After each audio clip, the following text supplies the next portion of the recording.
नमस्कार साथियों, edu expert SK sir classes में आप सभी का स्वागत है। अगर आप ये वीडियो YouTube पर देख रहे हैं तो कंप्लीट वीडियो के लिए आप YouTube चैनल को सब्सक्राइब कर लीजिए। साथ ही प्ले स्टोर से आप हमारा एप्लीकेशन डाउनलोड कर लीजिए, जहां पर एडीओ के लिए फुल कोर्स एवं टेस्ट सीरीज आप बहुत कम फीस पर ज्वाइन करके तैयारी कर सकते हैं। साथ ही एप्लीकेशन में करंट अफेयर, नोट्स, क्विज और डेमो टेस्ट ये आपको फ्री मिल जाएगा। ठीक है, अगर आपको ज्वाइन करना है तो आप दिए गए नंबर पर भी इसको संपर्क कर सकते हैं। तो चलिए आज हम शुरू करते हैं हमारा आजीविका के अंतर्गत इकाई 2। आजीविका के अंतर्गत इकाई 2 स्टार्ट करते हैं। इकाई 2 हमारा रहेगा राष्ट्रीय आजीविका मिशन। राष्ट्रीय आजीविका मिशन है ना, राष्ट्रीय ग्रामीण आजीविका मिशन में मिशन निर्धनों में गरीबी उन्मूलन है ना। इसका जो उद्देश्य है वो इस प्रकार से है: स्वरोजगार एवं कौशल आधारित मजदूरी रोजगार, मजबूत बुनियादी संस्थापना, गरीबों की वो स्थायी रूप से आजीविका उपलब्ध कराने के उद्देश्य से, है ना। तो ये जो बताया गया है ये आपका राष्ट्रीय आजीविका मिशन के उद्देश्य है और उसके लक्ष्य थे, है ना। विविध आजीविका कार्यकलापों को ध्यान में रखते हुए राष्ट्रीय आजीविका ग्रामीण मिशन द्वारा 3 आधार पर कार्य करता है ना। तो यहाँ से आपका एग्जाम में बन सकता है कि राष्ट्रीय आजीविका मिशन कितने आधार पर काम करता है। तो इसके 3 आधार हैं। पहला आपका है गरीबों के लिए आजीविका विकल्पों में वृद्धि करना, दूसरा रहेगा बाहरी क्षेत्र में रोजगार के अनुसार कौशल विकास करना, यानी कि जिस प्रकार के रोजगार या जिस प्रकार का कौशल का आवश्यकता है उसी प्रकार रोजगार प्राप्त करने के लिए आपको कौशल सिखाना भी, इसका कौशल का विकास करना है ना।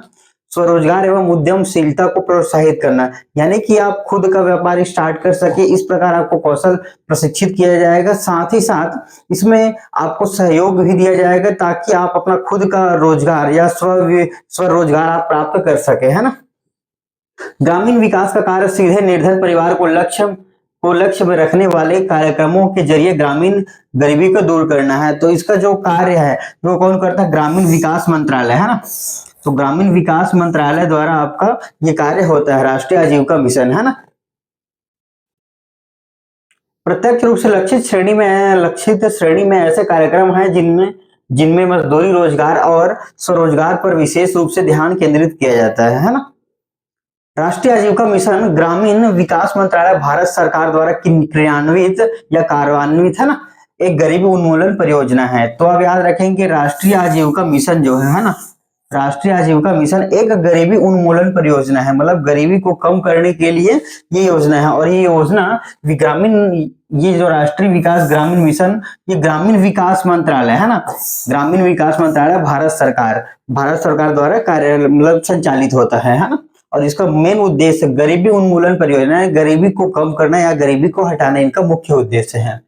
तो यह योजना स्वरोजगार को बढ़ावा देने और ग्रामीण गरीबों के संगठन पर केंद्रित है, यानी कि जो ग्रामीण स्तर पर जो गरीबी है उसको कम करना इसका उद्देश्य है। ठीक है, उसके बाद हम देखेंगे राष्ट्रीय ग्रामीण आजीविका मिशन। तो एनआरएलएम से याद रखेंगे national rural livelihood mission, national rural livelihoods mission. तो जब भी मैं एनआरएलएम की बात करूंगा तो आप समझ जाएंगे कि ये नेशनल रूरल लाइवलीहुड्स मिशन की बात हो रहा है। ठीक है, उसके बाद हम देखते हैं एनआरएलएम के मार्गदर्शक या सिद्धांत क्या है। तो एनआरएलएम सिद्धांत यानी कि जो आपका नेशनल रूरल लाइवलीहुड मिशन या आप कहें तो राष्ट्रीय ग्रामीण आजीविका मिशन, राष्ट्रीय ग्रामीण आजीविका मिशन, है ना। तो इसके जो सिद्धांत है वो क्या कहते हैं कि गरीबों में गरीबी दूर करने की इच्छा शक्ति व क्षमता के लिए, यानी कि जो गरीब हैं उनकी गरीबी को वो खुद दूर कर सके, इस प्रकार उनको इच्छा शक्ति व क्षमता के विकास के लिए।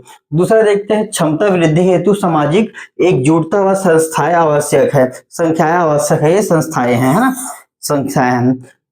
उसके बाद हम देखें नेक्स्ट, संस्थाओं के सशक्तिकरण हेतु एक समर्पित बाह्य सहायक संरचना आवश्यक है, यानी कि संस्थाओं के सशक्तिकरण, जब तक संस्था सशक्तिकरण नहीं होगा तो उस संस्था के अंतर्गत कार्य करने वाले व्यक्तियों का सशक्तिकरण नहीं किया जा सकता। अतः हम कह सकते हैं कि जैसे कि संस्था का सशक्तिकरण होगा उसके पश्चात ही जो संस्थागत या जितने भी संस्था के कार्यकारी सदस्य होंगे सभी का आपका सशक्तिकरण होगा और सबका विकास होगा। जानकारी का प्रचार प्रसार, वित्तीय सेवाओं तक पहुंच, कौशल विकास, ऋण की सुविधा, बाजार तक पहुंच, आजीविका संबंधी योजनाएं या संबंधित सेवाएं, है ना। तो सबसे पहले देखेंगे जानकारी का प्रचार प्रसार। तो ये जो आपका एनआरएलएम है NRLM के माध्यम से जानकारी का प्रचार प्रसार होता है। एक सेकंड।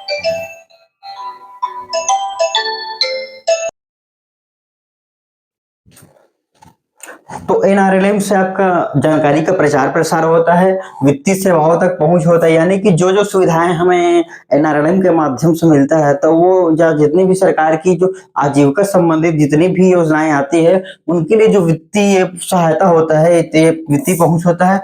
कौशल विकास, यानी कि जिस प्रकार आपके क्षेत्र में कार्य करने के लिए मजदूर या कार्य करने के लिए सहयोगी की जरूरत होती है, उसी प्रकार आपका कौशल का विकास किया जाता है ना, कौशल विकास किया जाता है। ऋण ऋण की सुविधा, बाजार तक पहुंच, आजीविका संबंधी अन्य योजनाएं, है ना।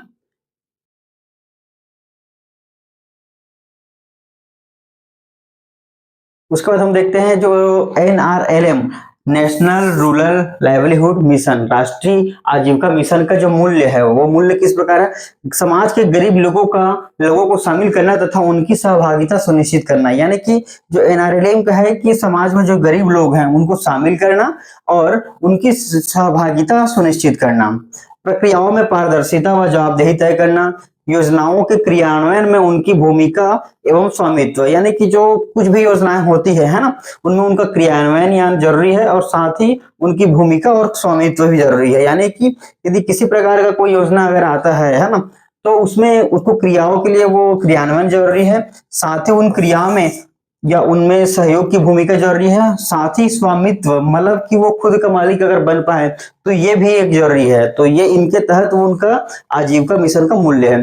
सामुदायिक आत्मविश्वास जगाना एवं आत्मनिर्भर, यानी कि उनको जो समाज के प्रति है ना, सामुदायिक आत्मविश्वास, समाज में उनका खुद के प्रति आत्मविश्वास जगाना और आत्मनिर्भर, यानी कि सेल्फ रोजगार है ना, ये स्वयं पर अपनिर्भर हो सके, इस प्रकार ये NRLM के मूल्य हैं।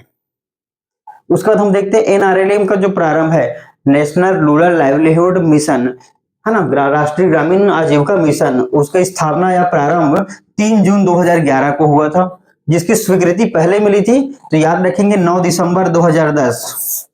तो यहां से एग्जाम में क्वेश्चन बन सकता है कि आपको जो NRLM है या राष्ट्रीय ग्रामीण आजीविका मिशन, उसका प्रारंभ कब से हुआ, दूसरा आपको दिया जा सकता है कि इसकी स्वीकृति कब दी गई।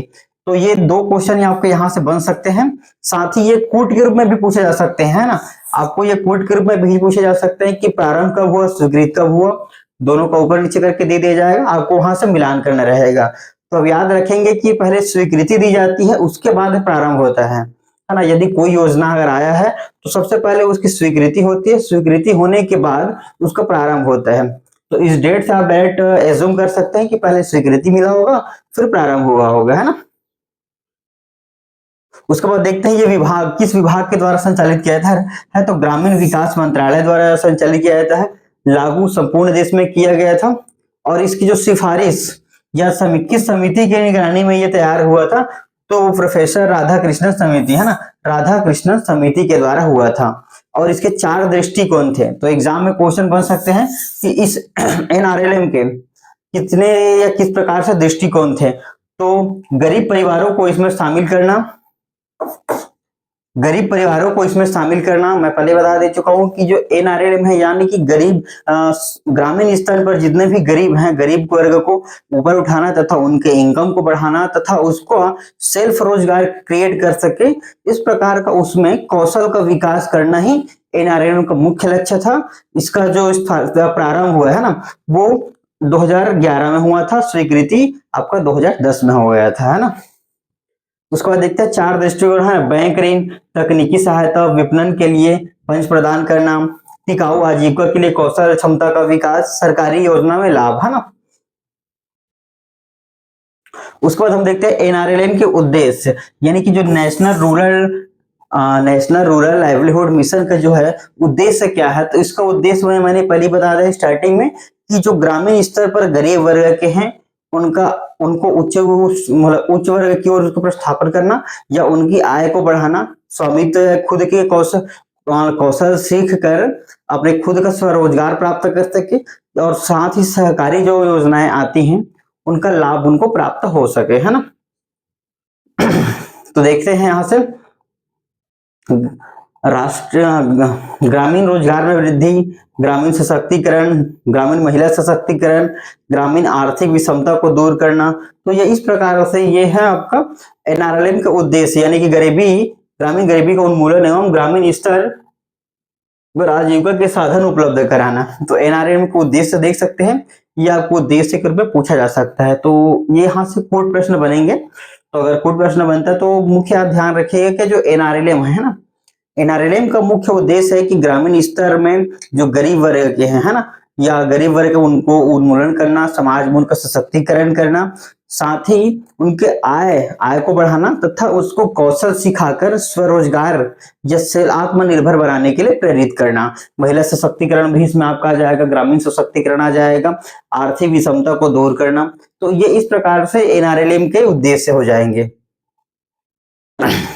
अगर हम उसके इतिहास की अगर बात करें तो 1972 में सेवा नाम से आया था, सेल्फ एम्प्लॉयड वुमेन्स एसोसिएशन। तो 1972 में इसका जो शुरुआत हुआ था, सेल्फ एम्प्लॉयमेंट वुमेन्स एसोसिएशन, इसकी शुरुआत ईला रमेश भट्ट। तो याद रखेंगे कि जो इसका शुरुआत करता है वो ईला रमेश भट्ट है ना। भारत में स्व सहायता समूह के जनक ईला रमेश भट्ट को कहा जाता है। तो एग्जाम में आपका यहाँ से क्वेश्चन बन सकता है कि भारत में स्व सहायता समूह के जनक ईला रमेश भट्ट को कहा जाता है। तो याद रखेंगे कि जनक है ना, ईला रमेश भट्ट को कहा जाता है। उसके बाद इसका जो आगे और विस्तार होता गया, 1980 में ये आईआरडीपी के नाम से आया, integration rural development programme, integration rural development programme. तो ये इस प्रकार से 1999 में एसजीएसवाई के नाम से आया, स्वर्ण जयंती ग्राम स्वरोजगार योजना, स्वर्ण जयंती ग्राम स्वरोजगार योजना के नाम से आया, जिसमें का डाटा उतना खैर इंपॉर्टेंट नहीं है, बाकी आप याद रखेंगे। जो एसजीएच है तो सेल्फ हेल्प ग्रुप जो सहायता समूह होता है, तो सेल्फ हेल्प ग्रुप। उसके बाद देखते हैं हम एसजीएसवाई यानी कि स्वर्ण जयंती ग्राम स्वरोजगार योजना, स्वर्ण जयंती ग्राम स्वरोजगार योजना। तो उसकी अगर हम बात करें तो शुरुआत है ना अप्रैल 1999 में हुआ था, स्वर्ण जयंती योजना है ना, स्वर्ण जयंती ग्राम स्वरोजगार योजना या एसजीएसवाई का जो शुरुआत है वो अप्रैल 1999 में हुआ था। बस है ना, इसका याद रखेंगे, डेट याद रखेंगे। और इस योजना के तहत गरीबों को स्वयं सहायता समूहों में संगठित किया जाता है और उन्हें प्रशिक्षण, ऋण, प्रौद्योगिकी, बुनियादी ढांचा और विपणन की सुविधाएं भी दी जाती हैं। यानी कि जो ये योजना है एसजीएसवाई, वो गरीबी उत्थान के लिए प्रारंभ हुआ था, जिसके तहत गरीबों को स्वयं सहायता समूह यानी कि सेल्फ हेल्प ग्रुप्स के रूप में वो संगठित करना है और ग्रुप के माध्यम से उनको प्रशिक्षण देना, उसको ऋण देना, टेक्नोलॉजी देना, बुनियादी ढांचा और विपणन की सुविधाएं दी जाती है ना। तो जो ये एसजीएसवाई है उसका भी मेन उद्देश्य था आपका गरीबी उन्मूलन से संबंधित इसका कार्य था, जिसके माध्यम से लोगों को संगठित करना, संगठित करने के पश्चात उनको प्रशिक्षण देना, प्रशिक्षण के साथ साथ उनको ऋण देना और उनको टेक्नोलॉजी देना, ताकि वे अपने स्वरोजगार के लिए प्रेरित हो सके और स्वयं का एक रोजगार क्रिएट कर सके। अब देखते हैं इस योजना के बारे में कुछ जरूरी बातें हैं, है ना। तो इस योजना का मकसद गरीबी रेखा से नीचे रहने वाले परिवार को आय उत्पादक परिसंपत्तियां देकर गरीबी से बाहर निकालना। तो वही बना, इस योजना का जो मुख्य उद्देश्य है वो गरीबी रेखा के जितने नीचे रहने वाले लोग हैं उनका आर्थिक स्थिति को ऊपर उठाना और समाज में जो आर्थिक विषमता है उस विषमता को कम करना ही इसका मुख्य उद्देश्य था, है ना। और उसके बाद याद रखेंगे इस योजना के बीच जो 75-25 के अनुपात में लागू होता है ना, जिसमें से केंद्र सरकार आपका 75 देता है और राज्य सरकार 25% का। तो याद रखेंगे योजना का जितने भी जो ऋण होता है या जो सहायता दी जाती है उसमें 75% आपका केंद्र का हो जाएगा और ये आपका सेंट्रल का हो जाएगा और ये आपका स्टेट का हो जाएगा।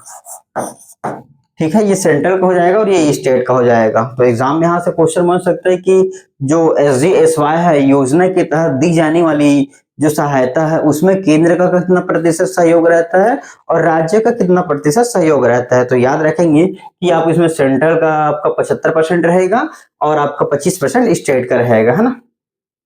और इस योजना के तहत स्वरोजगारियों में SC ST का हिस्सा 50% रहेगा और महिलाओं का प्रतिशत 40 रहेगा, साथ ही विकलांग का 3% रहेगा। ठीक है, तो याद रखेंगे एक रिजर्व रहेगा कि ST SC का हिस्सा 50% रहेगा और उसी में महिलाओं टोटल 100% है, उसमें महिलाओं का 40% रहेगा, है ना, और विकलांगों के लिए 3% रहेगा। तो ये रिजर्व रहेंगे आपके, रिजर्व का मतलब पूछा नहीं जाएगा, है ना।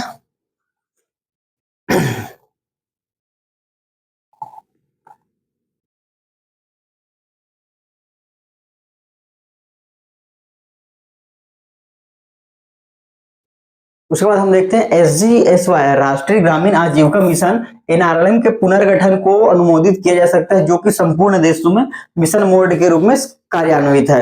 पुनर्गठन है ना, तो देखते हैं कि जो SGSY है ना, ये आपका जो SGSY राष्ट्रीय ग्रामीण आजीविका मिशन NRLM के पुनर्गठन को अनुमोदित किया गया, जो कि संपूर्ण देश में मिशन मोड के रूप में काम करता है।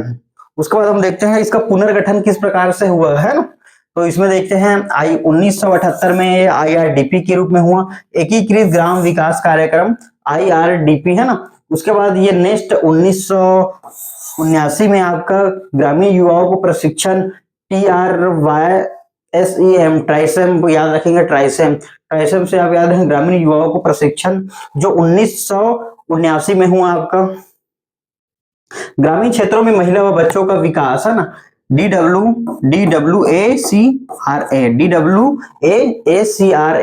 1982 में इस प्रकार इसका नाम हुआ या इस योजना के माध्यम से लाभ मिलेगा। आपका काम वही है जो आपका NRLM करता है, लेकिन उसके इतिहास में अगर देखें तो ये इस प्रकार से चला आ रहा था। तो 2011 के पहले ये किस प्रकार से आ रहा था, हम अभी वही सीक्वेंस देख रहे हैं। तो ये जो सन है कुछ कुछ जो इंपॉर्टेंट है वो आप याद रख लेंगे, एग्जाम की दृष्टि से वो सभी इंपॉर्टेंट है ना, तो ये याद रख लेंगे। उसके बाद ग्रामीण कारीगरों को उन्नत टूल किट की आपूर्ति, यानी कि जो ग्रामीण स्तर में कार्य करते हैं जैसे हथौड़ी, आपका कुदाल वगैरह है, तो ये सब भी एक योजना के माध्यम से, यानी कि जो सितरा योजना है मान के चलिए, है ना, 1992 में इसका शुरुआत हुआ था। तो इसके माध्यम से कृषकों को या मजदूरों को जो उसके टूल किट होते हैं, यानी कि जो ग्रामीण कारीगर होते हैं ना, कारीगर जो होते हैं ना, जैसे कोई बढ़ई है तो बढ़ई को उसको छीलने का कुछ दे दिया जाए, अगर कोई मिस्त्री है तो उसको कैंचा वैचा, इस प्रकार जितने भी उनके राजमिस्त्री होता है तो उनको कार्य करने के लिए जितने भी आपको टूल किट की जरूरत होती है या जितने भी सामान की जरूरत होती है वो बेसिक सामान उनको उपलब्ध करा दिया जाता था। उसके बाद हम देखेंगे मिलियन वेल्स योजना MWS याद रख ले, 1993-94 में इसका हुआ था। गंगा कल्याण योजना GKY 1997 में याद हुआ था। तो गंगा कल्याण योजना आपका 1997 में याद रख लेंगे।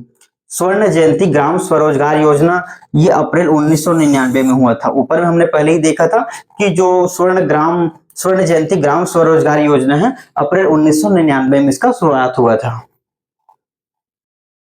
उसके बाद हम नेक्स्ट देखते हैं NRLM है, जो आपका नेशनल रूरल लाइवलीहुड मिशन या राष्ट्रीय आजीविका मिशन, राष्ट्रीय ग्रामीण आजीविका मिशन, उसकी विशेषताएं क्या है। तो ये सार्वभौमिक समावेश है, यानी कि इसमें जो सभी भाग ले सकते हैं मान के चलिए, तो है ना, 150 जिला के साथ शुरुआत किया गया था, 600 विकास खंड शामिल थे, 14 साल का लक्ष्य रखते हुए अंतिम गरीब परिवार को शामिल करना, यानी कि इसमें टोटल स्टार्टिंग में अगर हम बात करें तो ये 150 जिला था, 150 जिलों के अंतर्गत ये आपका 600 विकास खंड शामिल किए गए थे, यानी और इसका लक्ष्य था क्या कि 14 साल के अंतर्गत, यानी कि जो लास्ट गरीब है उसको भी शामिल करना इस सार्वभौमिक समावेश के अंतर्गत आता है आपका, है ना।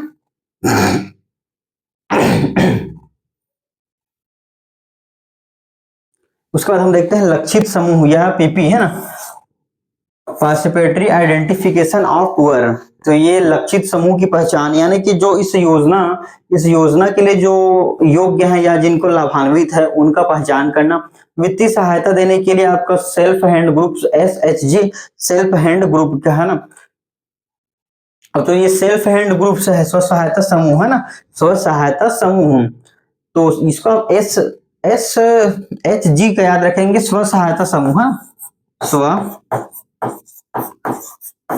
सहायता समूह,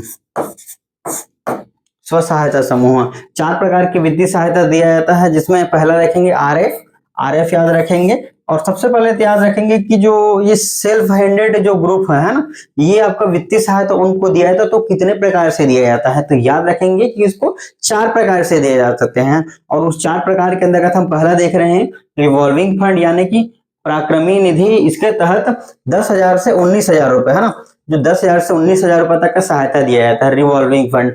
दूसरा हम देखते हैं सीआईएफ फंड है ना, community investment fund. Community investment fund, इसके तहत उसको 50,000 से लेके 75,000 तक की राशि प्रदान की जाती है। तो याद रखेंगे कि जो रिवॉल्विंग फंड है वो आपका 10,000 से 19,000 रहता है। सीआईएफ जो है 50,000 से 75,000 रहता है। उसके बाद तीसरा है आपका वीआरएफ है ना, वल्नरेबिलिटी रिड्यूसिंग फंड। तो इसमें भेद्यता न्यूनीकरण कोष, इसके तहत 1.5 लाख की राशि दी जाती है। तो आप देख रहे हैं कि जो राशि है वो धीरे धीरे बढ़ते जा रहा है ना। इसको एलएफ आ जाएगा, लाइवलीहुड फंड, सूक्ष्म उद्योग के लिए सहायता राशि दी जाती है ना।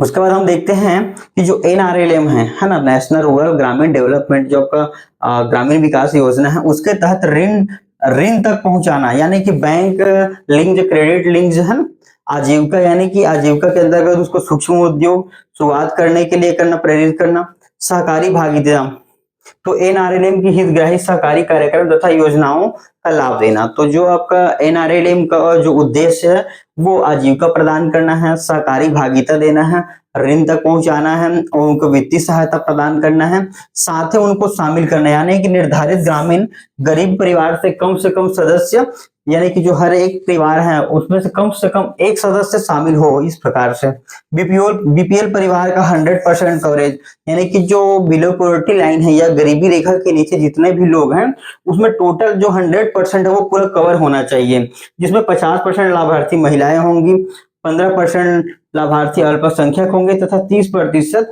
आपका अपंग हो जाएगा। तो ये इस प्रकार इसका रेशियो रहेगा। सहकारी तथा गैर सहकारी जो योजनाएं होती हैं या जो संस्थाएं होती हैं उनमें उनको रोजगार उपलब्ध कराना, जन संस्थाओं को बढ़ावा व स्व सहायता समूह के माध्यम से उनको सहायता प्रदान करना। निधि एवं सब्सिडी दिया जाता है। तो ये निधि एवं सब्सिडी 2 प्रकार से होता है। पहला आप याद रखेंगे पराक्रमी निधि, दूसरा रहेगा आपका पूंजीगत सब्सिडी। तो पराक्रमी निधि के अंतर्गत मिनिमम 10,000 रुपए दिया जाता है सहयोग राशि और मैक्सिमम 15,000 रुपए के रूप में इसको सहयोग दिया जाता है ना। दूसरा देखते हैं पूंजीगत, यह निधि स्व सहायता समूहों के सीधे दी जाएगी या स्व सहायता समूह के इच्छा पर परिसंघों के माध्यम से स्व सहायता समूहों को दी जाएगी। यानी जो ये पूंजीगत आपका सब्सिडी होता है वो डायरेक्ट समिति को दिया जाता है, तो समिति के माध्यम से ये सहयोग करते हैं। उसके बाद हम देखते हैं कि ब्याज दर, तो ब्याज दर पर उपलब्ध कराना भी जो एनआरएलएम है उसका उद्देश्य है। प्रदत्त ऋण पर 7% से अधिक ब्याज, यानी कि जो उनको ऋण दिया जाएगा उनको 7% से अधिक ब्याज दर उपलब्ध कराया जाएगा। प्रति व्यक्ति ऋण 1 लाख रुपए, यानी कि इस योजना के तहत प्रति व्यक्ति जो होते हैं उनको 1 लाख रुपए तक की राशि का ऋण दिया जाता है ना। तो याद रखेंगे कि जो एनआरएलएम है ना उसके तहत जो ग्रामीण स्तर पर जो गरीब वर्ग के हैं उनको स्वरोजगार क्रिएट करने के लिए अथवा उनको कौशल सीख कर स्वरोजगार योजना क्रिएट करने के लिए 1 लाख रुपए तक का उनको ऋण दिया जाता है ना, प्रति व्यक्ति। उसमें सब्सिडी लागू की बात करते हैं, तो जिस स्व सहायता समूह में 70% से अधिक बीपीएल परिवार शामिल हो, तो याद रखेंगे कि जो सब्सिडी किस पे लागू होगा, जिस समूह में 70% लोग जो बीपीएल है ना, बीपीएल से जो नीचे हैं उनसे अगर शामिल रहेंगे तो ही ये आपको ये सब्सिडी लागू होगा। उसके बाद नेक्स्ट देते हैं नोट करके, जब स्व सहायता समूह को पूंजीगत सब्सिडी प्राप्त होती है तो ब्याजगत सब्सिडी लागू नहीं होती, इसलिए ब्याजगत सब्सिडी स्व सहायता समूह को तब दी जाएगी जब वे पूंजीगत सब्सिडी संबंधी ऋण अदा कर नया ऋण प्राप्त करें, है ना। तो ये नोट के रूप में आप याद रख लेंगे, कुछ इंपॉर्टेंट पॉइंट्स हैं इसको मैंने नोट के रूप में मेंशन कर दिया है। अवधारणा, अवसंरचना एवं विपणन सहायता, अवसंरचना एवं विपणन सहायता, राज्य के कार्यक्रम परिव्यय का 20% है ना, ये जो 20% है पूर्वोत्तर एवं सिक्किम राज्य के लिए 5% इस प्रायोजन के लिए नियत रखा गया है। यानी कि जो सहायता होती है ना वो 20% है ना, और बाकी जो स्टेट है उनके लिए 5% जो है नियत रखा गया। उसके बाद देखेंगे कौशल विकास का नियोजन परियोजना, नई पहल, जैसे कोई नया अगर पहल है ना, कोई अगर नया पहल है तो उनको सहयोग करना है ना। और 5% तक का इसमें आपको केंद्रीय आवंटन भी दिया जाएगा, 5% तक। अगर कोई नया पहल अगर करते हैं तो उसमें आपको 5% तक का सहयोग दिया जाएगा। आर सेती है, इसके लाभान्वित होंगे बीपीएल हितग्राही, आयु वर्ग 18 से 45 वर्ग के युवाओं को निःशुल्क प्रशिक्षण, प्रशिक्षण निधि 1 माह के लिए 4,000 रुपए। प्रशिक्षण जो निधि होता है वो 1 माह के लिए 4,000 रुपए होता है। जैसे अगर कोई 1 माह से अधिक करता है तो उसके लिए 5,000 रुपए हो जाएगा। परीक्षण केंद्र को आवंटित राशि 1 करोड़ रुपए, यानी जो प्रशिक्षण केंद्र है उनके लिए जो आवंटित राशि है वो 1 करोड़ रुपए दिया जाता है। और प्रति छात्र, अगर कोई छात्र अगर 1 माह के लिए प्रशिक्षण करता है तो उसके लिए उनको 4,000 रुपए ये संस्था के माध्यम से मिलता है ना। और 2 माह के लिए अगर करता है या 1 माह से अधिक के लिए करता है तो उसको 5,000 रुपए। ठीक है। प्रशिक्षणार्थियों को कम से कम 2 वर्ष का फॉलो अप करना, यानी जो प्रशिक्षणार्थियों यानी जो प्रशिक्षण करते हैं उनको 2 साल तक फॉलो अप करना। उसके बाद देखेंगे 2008-9 में प्रारंभ। इस कार्यक्रम का उद्देश्य कौशल विकास परियोजना, तो इसका जो मेन उद्देश्य था वो आपका कौशल विकास या आपका परीक्षण का आगे बढ़ाना था, यानी कि आपको कौशल सिखाकर स्वरोजगार के लिए आपको तैयार करना, इसका मुख्य उद्देश्य था। वित्त पोषण आ जाएगा इसमें। जो वित्त पोषण है यानी कि जो आपको वित्तीय सहयोग दी जाती है वो किस प्रकार से होता है ना। तो इसमें आप याद रखेंगे वित्त पोषण केंद्र और राज्य के बीच है ना 75, और ये केंद्र आपका 75 हो जाएगा और राज्य आपका 25% हो जाएगा। तो केंद्र इसमें 75% रहेगा और राज्य का आपका 25% रहेगा। और याद रखेंगे कि ये सिक्किम और पूर्वोत्तर राज्य, जो हमारे पूर्वोत्तर राज्य हैं उनके लिए अलग होगा, यानी कि सिक्किम और पूर्वोत्तर राज्य के लिए केंद्र इसमें 90% देगा और जो स्टेट है ना वो 10% का देगा। तो याद रखेंगे कि जो पूर्वोत्तर राज्य हैं, सिक्किम और जो पूर्वोत्तर राज्य है इधर है ना, जो 7 सिस्टर है उधर के लिए 90% जो है वो सेंटर देता है और 10% केवल उस राज्य को, या सिक्किम जैसे कोई राज्य हो गया या पूर्वोत्तर राज्य में कोई अगर राज्य है तो उसके लिए है ना।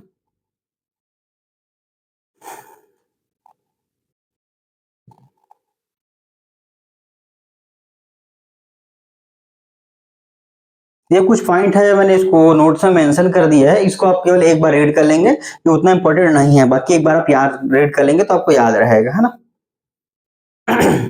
उसके बाद हम देखते हैं एनआरएलएम जो है ना, नेशनल रूरल लाइवलीहुड मिशन, इसका जो सहयोगी ढांचा है वो किस प्रकार से है। राष्ट्रीय स्तर पर देखें तो NRLM AC, national rural livelihood mission, AC से याद रखेंगे एडवाइजरी कमेटी। दूसरा आपका पीसी आ जाएगा एनआरएलएम पीसी, तो प्रमोशन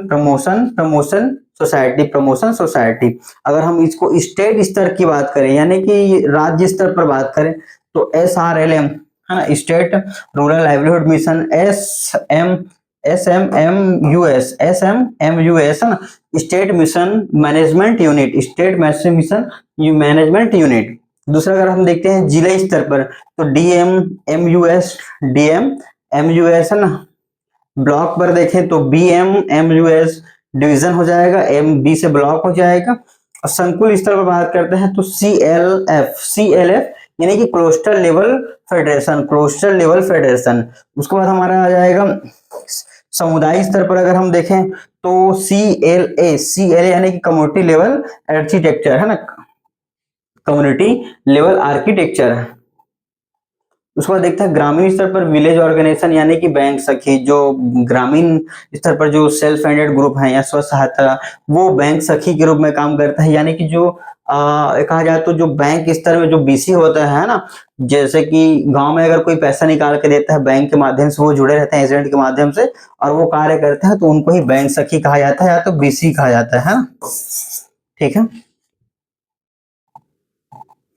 उसके बाद हम देखते हैं नेशनल रूरल लाइवलीहुड मिशन, यानी कि इस मिशन के तहत मिलने वाली जो सहायता है वो किस प्रकार से सहायता है। तो सहायता आपका वही रहेगा, स्टार्टिंग में मैंने बता दिया कि एनआरएलएम का जो मुख्य उद्देश्य है वो ग्रामीण स्तर पर जो गरीबी रेखा के नीचे जितने भी वर्ग के लोग आते हैं उन सभी को एक वित्तीय सहायता प्रदान करके या कौशल प्रदान करके जैसे वित्तीय सहायता करेंगे तो वो स्वरोजगार के लिए प्रेरित करेंगे, या कौशल देकर या उसको स्किल सिखाकर उसको स्वरोजगार के लिए या रोजगार के लिए तैयार करना, इसका जो मुख्य उद्देश्य है यही रहेगा।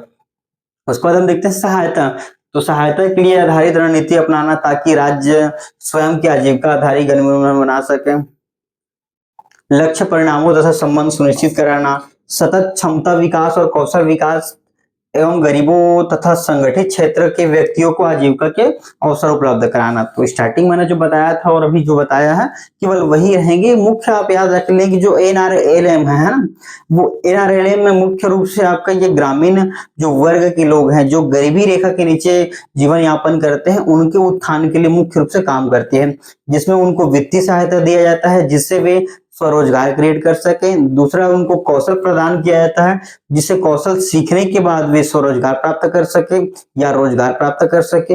वित्तीय उनको छूट दिया जाता है ताकि अगर उस जो आर्थिक उनको छूट दिया जाता है ताकि उस आर्थिक जो उनको दिया जाता है अमाउंट है ना, उसकी सहायता से वे जो उनका स्तर है, गरीबी स्तर है ना, वो उनको उठा सके और जो सामाजिक असमानता है उस असमानता को कम किया जा सके। तो मुख्य लक्ष्य आपका जो NRLM का है वही है।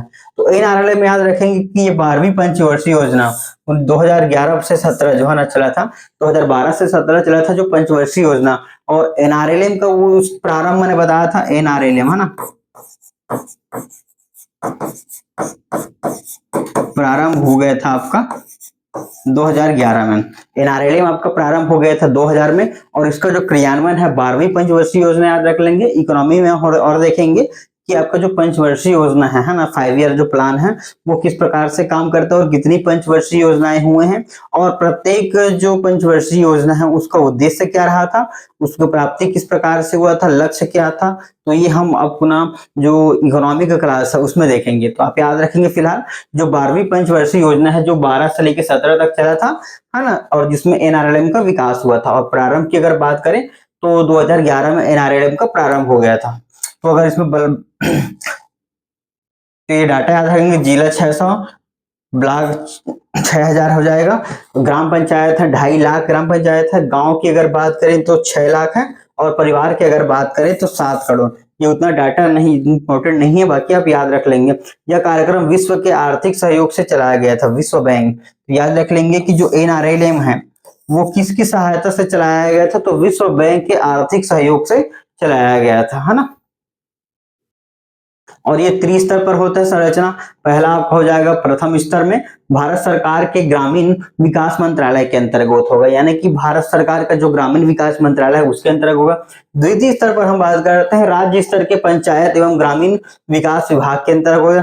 जैसे इस पहले एक देश के लेवल में देखते हैं, फिर राज्य के लेवल में देखते हैं, फिर जिले के लेवल में देखते हैं, फिर ब्लॉक के लेवल में।